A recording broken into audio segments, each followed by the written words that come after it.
नमस्कार मित्रांनो, मी तुमचा रोहित. तुमचं स्वागत आहे पॉलिटिकल ॲस्पिरंट या यूट्यूब चॅनेलवर. मित्रांनो, राजकारणामध्ये आवाज मोठा असतो, पण काम बोलतं राजकारणामध्ये. जिथं काम बोलतं तिथं नाव घेतलं जातं अजित पवार. असेच हे आपले महाराष्ट्राचे लाडके उपमुख्यमंत्री अजितदादा पवार यांचे काल अनएक्सपेक्टेडरित्या एक्झिट झालेलं आहे आपल्यामधून. मित्रांनो, संपूर्ण महाराष्ट्राला ही चटका लावून देणारी गोष्ट घडलेली आहे. त्यांच्याबद्दल बोलायचं झालं तर स्पष्ट बोलणे, थेट निर्णय घेणे आणि वेळेवर अंमलबजावणी करणे अशी त्यांची ख्याती होती. जरी त्यांनी भाजपबरोबर मिळतं जुळतं घेतलं असलं तरी त्यांनी कधीही जातीपातीचं राजकारण केलेलं नाही. कायम त्यांनी पुरोगामीचे विचार हे आघाडीवर ठेवले. मित्रांनो, ही महाराष्ट्रामध्ये राजकीय व सामाजिक ही मोठी एक दरी निर्माण झाली आहे. ही कधीही न भरून निघणारी गोष्ट आहे.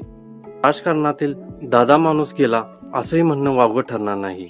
ह्या हुनहुनरी नेत्याला आपल्या चॅनेलतर्फे विनम्र अभिवादन आणि आपण लवकरच त्यांच्याविषयी जाणून घेण्यासाठी एक वक्ता आपल्या चॅनेलवर नक्कीच बोलवूया, कारण त्यांचे विचार आत्ताच्या पिढीला व येणाऱ्या पिढीला हे नक्की प्रेरणादायी आहे. त्यासाठी आपण लवकरात लवकर भेटूया.